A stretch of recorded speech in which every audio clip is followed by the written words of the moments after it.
రోజులు గుర్తుకొస్తున్నాయి మిమ్మల్ని అందరినీ చూస్తుంటే. మిత్రులారా, మొట్టమొదట అత్యంత పవిత్రమైన ఈ నేలకొండపల్లి బౌద్ధ క్షేత్రం వద్ద మూడవసారి ఈ భీమ్ దీక్ష మొదలైన నుంచి నేటి వరకు దాదాపుగా 12 భీమ్ దీక్షలు చేశాం. ఈ మూడవసారి నేలకొండపల్లి క్షేత్రం దగ్గర నిర్వహిస్తామని చెప్పి సవాలుగా తీసుకొని ఎంతో గొప్పగా అందరినీ మెప్పించే విధంగా సౌకర్యాలు ఏర్పాటు చేసిన ఖమ్మం జిల్లా కమిటీకి ఒకసారి గట్టిగా చప్పట్లు కొట్టండి. అదేవిధంగా వారికి రాష్ట్ర కమిటీకి రాష్ట్ర అధ్యక్షులు, జనరల్ సెక్రటరీలు, అదేవిధంగా మరి చీఫ్ కన్వీనర్ గారు, అదేవిధంగా ఎగ్జిక్యూటివ్ చైర్మన్ గారు, అందరికి కూడా పేరు పేరున హృదయపూర్వక జై భీమ్. గట్టిగా చప్పట్లు కొట్టండి ఒకసారి.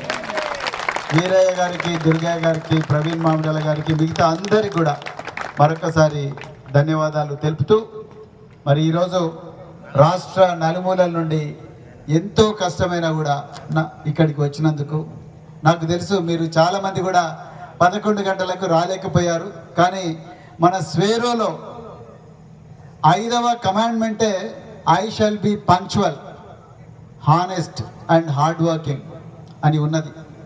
అదేవిధంగా స్వేరో జీవన విధానంలో ముఖ్యమైన అధ్యాయం స్వేరో స్టాండర్డ్ టైం, SST. అంటే మిగతా సమాజం అంతా కూడా సమయాన్ని వృధా చేస్తున్న ఈ యుగంలో స్వేరోలు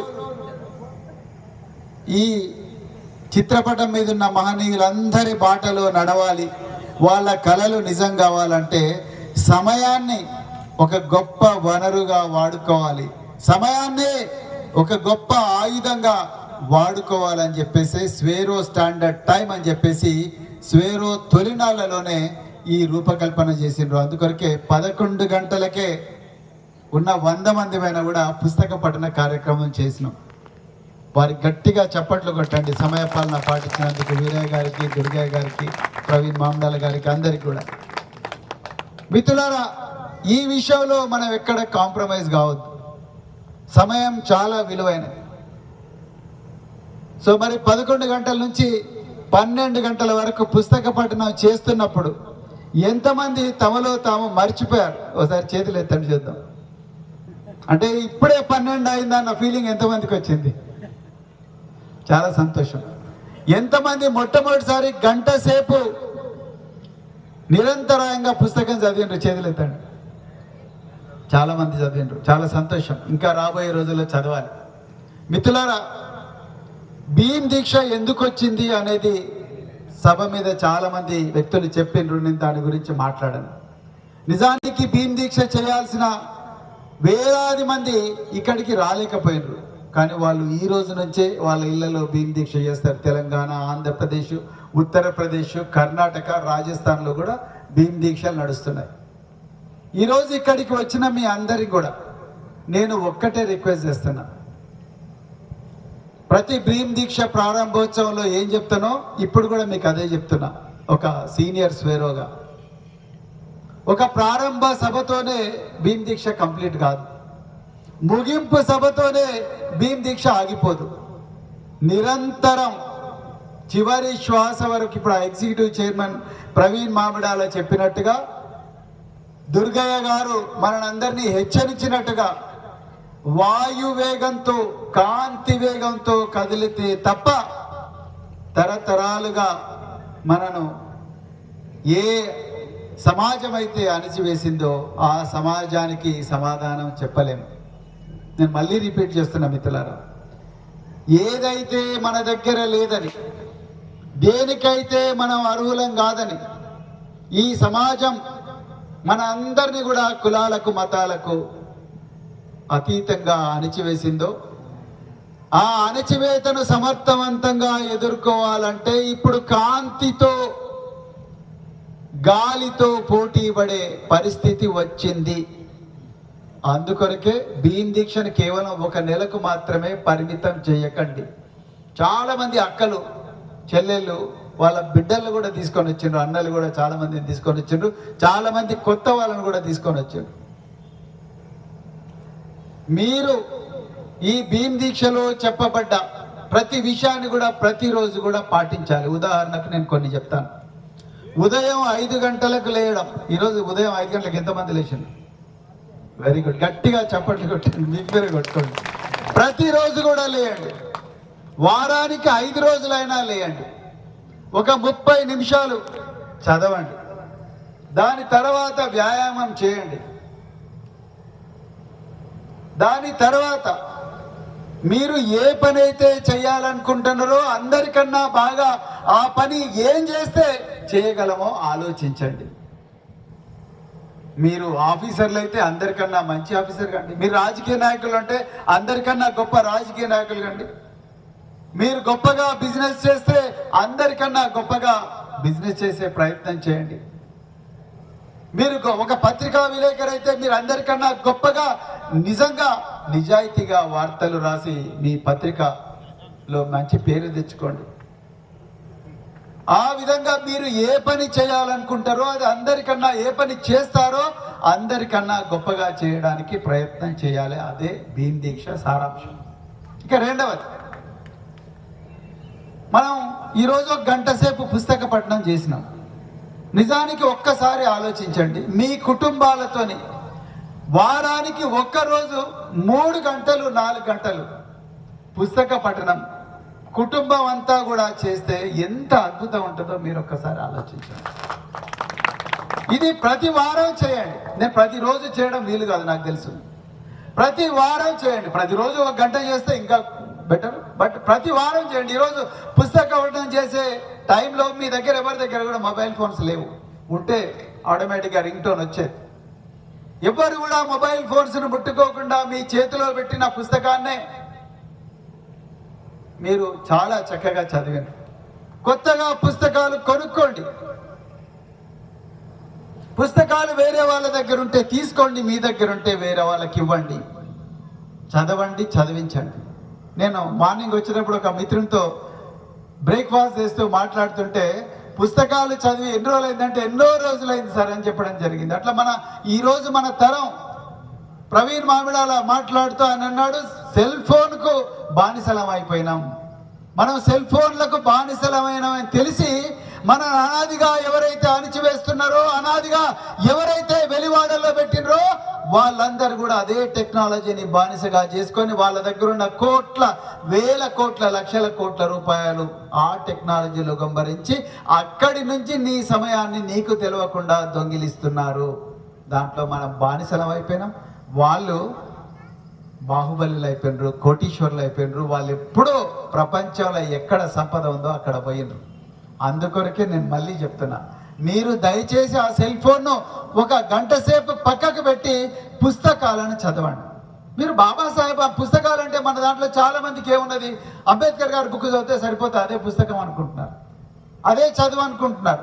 జ్యోతిరావు పూలే బుక్ చదివితే సరిపోతుంది అనుకుంటున్నారు. కాదు మిత్రులారా, ప్రపంచంలో కోపర్నికస్ గెలీలియో నుంచి, గౌతమ బుద్ధుడి నుంచి, కోపర్నికస్, గెలీలియో, మేడం క్యూరీ, ఇంకా ఎంతో మంది సైంటిస్టులు, ఆల్బర్ట్ ఐన్స్టీన్ కావచ్చు, స్టీవ్ జాబ్స్ కావచ్చు, ఇప్పుడు మన తరం చూస్తున్న ఎలాన్ మస్క్ కావచ్చు, బిల్ గేట్స్ కావచ్చు, మార్క్ జుకర్బర్గ్ కావచ్చు, వీళ్ళందరి జీవితాలు, సర్ సివి రామన్ కావచ్చు, సైంటిస్ట్ చంద్రశేఖర్ కావచ్చు, వెంకటరామన్ కావచ్చు, వీళ్ళందరి జీవితాలు చదివి మన పిల్లలకు వివరించాలి. అందుకొరకే ఈరోజు మీ అందరి ముందర మీ బిడ్డల కాళ్ళు మేమందరం కడిగినాం. కాళ్ళు కడగడం అంటే ఏదో మాకు కాళ్ళు కడగడం సరదాగా కాళ్ళు కడగలేదు, మీ తల్లిదండ్రులకు వార్నింగ్. ఈ రోజు నుంచి మీ మీద ఈ బాధ్యత పెరిగింది. మీ బిడ్డలను బాగా చదివించాలి. మీరు మీ సరదాలను త్యాగం చేసైనా మీ పిల్లలను బాగా చదివించాలి. గొప్ప గొప్ప వ్యక్తుల దగ్గరికి తీసుకొని పోవాలి. ఎక్కడ సంపద ఉంటుందో అక్కడ పోవాలి. ఆ బిల్డింగ్ అన్న కనీసం చూపించాలి. ఆ సంపద వైపు అడుగులు వేసిన వ్యక్తులు వాళ్ళు పాస్ అయినా ఫెయిల్ అయినా వాళ్ళతో మీ పిల్లలకు కరచాలనం చేయించాలి. వాళ్ళ మాటలు 4 వినేటట్టుగా మీ పిల్లలను తయారు చేయాలి. మీరు కూడా వినాలి. మీ దాంట్లో ఇప్పుడిప్పుడే మన స్వేరో నెట్వర్క్ మొదలైన తర్వాత చాలా మంది చెల్లెళ్ళు, చాలా మంది తమ్ముళ్ళు, చాలా మంది కూడా బిజినెస్ వైపు వడివడిగా అడుగులు వేస్తున్నారు. వాళ్ళందరికీ గట్టిగా చప్పట్లు కొట్టండి. కొంతమంది రోజుకు 50,000 రూపాయలు కూడా సంపాదిస్తున్నారు. వాళ్ళకు కూడా గట్టిగా చప్పట్లు కొట్టండి. వాళ్ళ పేర్లు ఇక్కడ అవసరం లేదు, ముగింపు సభలో అవసరం అనుకుంటే వాళ్ళందరితో మాట్లాడిద్దాం. ఈ విధంగా సంపద ఎక్కడ ఉంటే అక్కడ పంపించే విధంగా మన పిల్లలకు ఆ సంపద గురించి చెప్పే విధంగా మనం ప్రయత్నం చేయాలి. అదే విధంగా స్వేరో నామకరణం, అదే విధంగా సంగమం, స్వేరో సంగమం. ఒకప్పుడు మనం డౌరీ ఫ్రీ మ్యారేజ్ చేసినాం. డౌరీ వాప్స్ ఇక్కడే పుల్లా కిషన్ ఉన్నాడు, వందనా గార్డెన్ వరకు స్వేరో సంగమాలు మనం స్వేరో నెట్వర్క్ చరిత్రలో చేసినాం. అవి ఇంకా ఎక్కువగా కావాల్సిన అవసరం ఉన్నది. లేకపోతే మనం కష్టపడి సంపాదించిన డబ్బంతా కూడా ఎవరినో మెప్పించడం కోసం లక్షల కోట్ల రూపాయల అప్పులు చేసి ఈరోజు పెళ్లిళ్ళు చేసే పరిస్థితి వచ్చి, పెళ్లిళ్ళు అయిపోయిన తర్వాత మళ్ళీ అప్పుల కోసం మళ్ళీ రోడ్ల మీద పడే పరిస్థితి ఈరోజు స్వేరోలకు వచ్చి చాలా మందికి వచ్చింది. ఆ పరిస్థితి నుంచి స్వేరోలు బయటపడాల్సిన అవసరం ఉన్నది మిత్రులారా. జ్ఞాన ఖడ్గ ధారణ, స్వేరో నామకరణం, స్వేరో అక్షరాభ్యాసం ఇవి చాలా ముఖ్యమైనది. అదే విధంగా భీమ్ దీక్ష సమయంలో మనం ఎప్పుడు కూడా మద్యపానాన్ని దగ్గరికి కూడా రానియం, ధూమపానాన్ని దగ్గరికి కూడా రానియం మిత్రులారా. నేను మళ్ళీ రిపీట్ చేస్తున్నా, ఈ 2 మీ చెంతన ఉంటే మాత్రం మీరు శవాలై బొందలో పడతారు తప్ప మీరు ఎప్పుడు కూడా ఒక గొప్ప సమాజాన్ని నిర్మించలేరు. మనం భీమ్ దీక్షలోనే మాత్రమే కాదు, ఈ ధూమపానం, ఈ మద్యపానం, ఈ గుట్కా, ఈ తంబాకు ఇవన్నీ కూడా చివరి శ్వాస వరకు కూడా మరి మన దరికి రానివ్వకూడదు. ఎంతమంది మరి దీనికి సిద్ధంగా ఉన్నారు? ఒకసారి గట్టిగా చేతులు జై భీమ్ అని చెప్పండి మిత్రులారా. జై భీమ్. వెరీ గుడ్ మిత్రులారా. దయచేసి ఎట్టి పరిస్థితుల్లో కూడా మీకు నీళ్ళలాగా దొరుకుతుంది ఇప్పుడు లిక్కర్ 90 ml అంటే ఆ తెలియని విద్యార్థి లేడు, 90 ml అంటే తెలియని వృద్ధుడు లేడు. ఇప్పుడు లేటెస్ట్ గా గంజాయి, మన ఎక్సైజ్ సోదరుడు చెప్తున్నాడు, లేటెస్ట్ గా గంజాయి అనేది ఈరోజు గ్రామాన గల్లిన విస్తరించింది. అందుకొరకు దాన్ని కూడా మనం దూరంగా పెట్టాల్సిన అవసరం ఉన్నది. మరి మీరు అనొచ్చు, సార్ ఇంత చేస్తున్నారు, ఇన్ని కట్టడీలు పెడుతున్నారు, మరి మాకు ఎంటర్టైన్మెంట్ ఎక్కడి నుంచి వస్తుంది? సీరియల్ చూడొద్దు అంటున్నారు, మద్యము తాగొద్దు అంటున్నారు, సిగరెట్ తాగొద్దు అంటున్నారు, మరి చివరికి గంజాయి కూడా వద్దు అంటున్నారు. మరి మాకు ఎంజాయ్మెంట్ ఎక్కడ? మొబైల్ కూడా వద్దు అంటున్నారు. మరి ఎట్లా ఎంజాయ్ చేయాలి? ఆటలు ఆడండి, పెద్ద ఎత్తున ఆటలు ఆడండి. చెస్ నేర్పించండి మీ పిల్లలకు, ఆల్ఫాగో గేమ్ నేర్పించండి,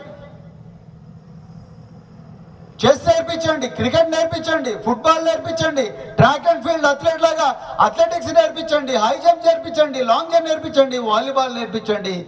వాళ్ళకు షుగరు, బీపీ, ఆత్మహత్యలు చేసుకోవాలన్న ఆలోచనలు కూడా రావు మిత్రులారా. ఎప్పుడైనా విన్నారా మీరు?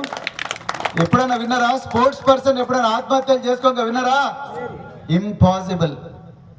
ప్రపంచంలో అమెరికా నుంచి ఆస్ట్రేలియా దాకా, రష్యా నుంచి దక్షిణాఫ్రికా దాకా ఆటలాడిన వ్యక్తికి ఎప్పుడు కూడా ఆత్మహత్య చేసుకోవాలన్న ఆలోచన రాదు. కొన్ని స్వేరో కుటుంబాలు నాతో మాట్లాడుతుంటాయి, తల్లి ఏడుస్తూ ఉంటుంది, సార్ నా బిడ్డను నేనే చంపిన. ఆత్మహత్యలైన కుటుంబాలు, నా బిడ్డను నేనే చంపిన. ఎందుకు? నేను ఆ శ్రీ చైతన్యో, నారాయణో, ఇంకేదో కేకేఆర్, గౌతమో, కృష్ణవేణి ఇలాంటి పెద్ద పెద్ద స్కూల్ పంపించి, బిడ్డ అర్జెంటుగా నువ్వు ఐఐటి పోవాలి, పక్కింటోడు పోయిండు, పక్కింటి రమ్య పోయింది, రాజు పోయిండు అని చెప్పేసి వాళ్ళ మీద విపరీతమైన ప్రెషర్ పెట్టి వాళ్ళను చదువు అంటే వాళ్ళు 1 మార్కు తక్కువ వస్తేనే సూసైడ్ చేసుకున్నది సార్ నా బిడ్డ అని చెప్పి ఒక చెల్లెలు ప్రతిసారి కూడా నన్ను కలిసినప్పుడు ఏడుస్తూ ఉంటుంది. ఆ బిడ్డ ఆమె చనిపోలేదు, నేనే చంపిన సార్ అని చెప్పి చెప్తా ఉంటుంది. మిత్రులారా దయచేసి గుర్తుపెట్టుకోండి. అందుకొరకే మీ అందరినీ రిక్వెస్ట్ చేస్తున్నా, ఇవన్నీ కాకుండా ఆటల పోటీలకు మన బిడ్డలను సన్నద్ధం చేయండి. ఈ భీమ్ దీక్ష సమయంలో గ్రామాన ఆటల పోటీలు పెట్టండి, గ్రామాన వ్యాస రచన పోటీలు పెట్టండి, గ్రామాన డిబేట్ కాంపిటీషన్లు పెట్టండి. గ్రామాన మన బిడ్డలతో ఇంతకుముందు సాయి కుమార్ అనే బిడ్డ ఏ విధంగా అయితే ఇంతమంది పెద్దవాళ్ళు ఉన్నప్పటికీ కూడా ఎక్కడ కూడా భయపడకుండా తొనకకుండా ఒక గొప్ప పాట పాడిండు ఆ బిడ్డ. గట్టిగా చప్పట్లు కొట్టండి. అలాంటి బిడ్డలను అమ్మాయిలు కానీ అబ్బాయిలు కానీ వాళ్ళందరూ కూడా గ్రామాన మొట్టమొదట మన ఇళ్ళ నుంచి మొదలుపెట్టి ఊర్లో రచ్చబండ దాకా మన పిల్లలు ఏమాత్రం సంకోచం లేకుండా ఎవ్వడి కూడా తీసిపోకుండా పేరు పక్కన ఏ తోక ఉన్నా కూడా భయపడకుండా మన బిడ్డలు అందరికన్నా బాగా మాట్లాడే విధంగా తయారు చేయాల్సిన బాధ్యత స్వేరోలుగా మీ అందరి మీద ఉన్నది మిత్రులారా. అదే విధంగా నేను ఇంతకుముందు చెప్పినా మళ్ళీ చెప్తున్నా, కేవలం ఉద్యోగస్తులుగా మెదిలితే మాత్రమే సరిపోదు. మీ కుటుంబాలతో బిజినెస్లు చేయించండి. నష్టం వచ్చినా పర్వాలేదు, బిజినెస్లు చేయించండి. అలవాటు అవుతుంది. కింద పడకపోతే దెబ్బలు తగలకపోతే సైకిల్ తొక్కడం వస్తుందా? ఒక్కసారి ఆలోచించండి. ఈత కొలనులో దుంకకుండా ఈత నేర్చుకోగలమా? చెరువు గట్టు మీద నిలబడి ఈత ఇట్లా కొట్టాలి అట్లా కొట్టాలని ఎన్ని చెప్పినా ఈత వస్తుందా? రాదు. నీళ్ళల్లో కాళ్ళు పడాల్సిందే, నీళ్ళలోకి దుంకాల్సిందే. అప్పుడే దాని లోతు ఎంతో తెలుస్తుంది. అందుకొరకే దయచేసి ఇవన్నీ నా వల్ల కాదు, మన వాళ్ళు అమాయకంగా నా దగ్గరికి వస్తున్నారు. వచ్చి సార్ నా దగ్గర ఏమీ లేదు సార్, ఒక అవుట్ సోర్సింగ్ ఇప్పించండి, లేకపోతే పలానోళ్ళకు ఫోన్ చేయించండి, నాకు ఉద్యోగం వస్తాయి అనుకుంటారు. మిత్రులారా, ఆ రోజులు పోయినాయి. దయచేసి మమ్మల్ని మీ ఊర్లలో మళ్ళీ బాబాసాహెబ్ అంబేద్కర్ గారి విగ్రహాన్ని చూపిస్తూ సార్ ఆ విగ్రహానికి పూలమాల వేయాలి, ఏప్రిల్ 14 నాడు రండి, లేకపోతే డిసెంబర్ 6 నాడు రండి అని దయచేసి మమ్మల్ని పేరులను పిలవకండి. సార్ అంబేద్కర్ గారు ఇచ్చిన జ్ఞానంతోని, కాన్షీరామ్ గారు ఇచ్చిన స్ఫూర్తితోని, సావిత్రిబాయి గారు ఇచ్చిన మరి చదువుతోని నేను ఒక గొప్ప బిజినెస్ పెట్టాను. ఆ రిబ్బన్ కట్ చేయడానికి మీరు రండి సార్ అంటే మేమందరం కూడా వస్తాం. మొన్న సూర్యాపేట పోతే నాకు చాలా గర్వం అనిపించింది మిత్రులారా, చాలా ఆనందం అనిపించింది. ఒకవైపు చెల్లెలు పల్లెపంగు రాణి చనిపోయిన బాధ, ఒక గొప్ప స్వేరో జ్ఞానయోధురాలు క్యాన్సర్ ఉన్నప్పటికీ కూడా అది మరిచిపోయి దాన్ని పక్కకు పెట్టి చనిపోయినా మంచిదే కానీ నా స్కూళ్ళల్లో నా డిగ్రీ కళాశాలల్లో నా స్వేరో బిడ్డలందరూ కూడా బాగుండాలి, వాళ్ళ కోసం నేను నా చేతనైనంత కాడికి త్యాగం చేయాలని చెప్పి నాగర్ కర్నూలు నల్లమడ రోడ్ నుంచి హైదరాబాద్లో ట్యాంక్ బండి మీద ఉన్న బాబాసాహెబ్ విగ్రహం దాకా పాదయాత్ర చేసిన చెల్లెలు రాణి చనిపోయింది, మన మధ్య లేదు. కానీ ఆ రాణి చనిపోయిన అక్కడ ఆమె సంస్మరణ సభ అయిపోయిన తర్వాత అదే అనంతారం గ్రామం చౌరస్తకు వస్తే ఇద్దరు స్వేరోలు, సార్ మేము కూలీ చేయదలుచుకోలేదు, మేము చూడండి 2 హోటళ్ళు పెట్టుకున్నామని చెప్పారు. వాళ్ళు ఒక్కొక్కరు రోజు కనీసం అంటే 5,000 నుంచి 10,000 రూపాయల కౌంటర్ చేస్తున్నారు. మిత్రులారా, గట్టిగా చప్పట్లు కొట్టండి. వాళ్ళు ఈరోజు మనం పోవాల్సిన బాట అది. దయచేసి మమ్ములను విగ్రహాలకు దండలేయాలి రండి సార్ అనే దానికన్నా ఆ విగ్రహాల్లో ఉండే మహనీయులు ఏ ఆత్మగౌరవం గురించి బోధించిండ్రో, ఏ అధికారం గురించి బోధించిండ్రో, ఆ అధికారం రావాలంటే మనకు ఆర్థిక స్వాతంత్రం కూడా రావాలని ఏదైతే ఉందో ఆ ఆర్థిక స్వాతంత్రం కోసం పోరాడుతున్న బిడ్డలను స్పృశించనీకే, వీక్షించనీకే, ఆశీర్వదించనీకే స్వేరులందరిగా మమ్మల్ని పిలవండి అంతే తప్ప ఊరికే ఊర్లలో ఈ ప్రోగ్రాం ఉంది ఆ ప్రోగ్రాం ఉంది దయచేసి పిలవకండి మిత్రులారా. ఇది మీ అందరు కూడా నేను ప్రత్యేకంగా రిక్వెస్ట్ చేస్తున్నా మిత్రులారా. సూర్యాపేటలో అనంతారంలో అయితే ఎంతో గొప్పగా చాలా గ్రామాల్లో కూడా ఇప్పుడు స్వేరోలు వస్తున్నారు బిజినెస్లో. అందుకొరకు ఈ రోజు నుంచి మీ అందరికి కూడా చెప్తున్నా, మీరు గ్రామాన ఈ భీమ్ దీక్ష సమయంలో ఎంతమంది బిజినెస్ చేస్తున్నారో వాళ్ళ డేటా తీయండి, వాళ్ళందరినీ గ్రామీణ ప్రాంతాల్లో సత్కరించండి. ఈ భీమ్ దీక్ష సమయంలో మీ ఇరుగు పొరుగు వాళ్ళందరినీ కూడా ఒక్కరోజు మీ ఇళ్లలోకి పిలిచి కనీసం చాయ్ బిస్కెట్లు ఇచ్చైనా స్వేరోయిజం గురించి చెప్పండి. చెప్తారా? గట్టిగా చెప్పండి. దయచేసి స్వేరోయిజం గురించి చెప్పండి. స్వేరో ఏ కొత్త ప్రపంచాన్ని కోరుకుంటున్నదో ఆ ప్రపంచం గురించి చెప్పండి. స్వేరోయిజం ఉన్నందువల్ల ఎంతమంది బిడ్డల జీవితాలు మారినాయి, ఎంతమంది బిడ్డలు ఎర్ర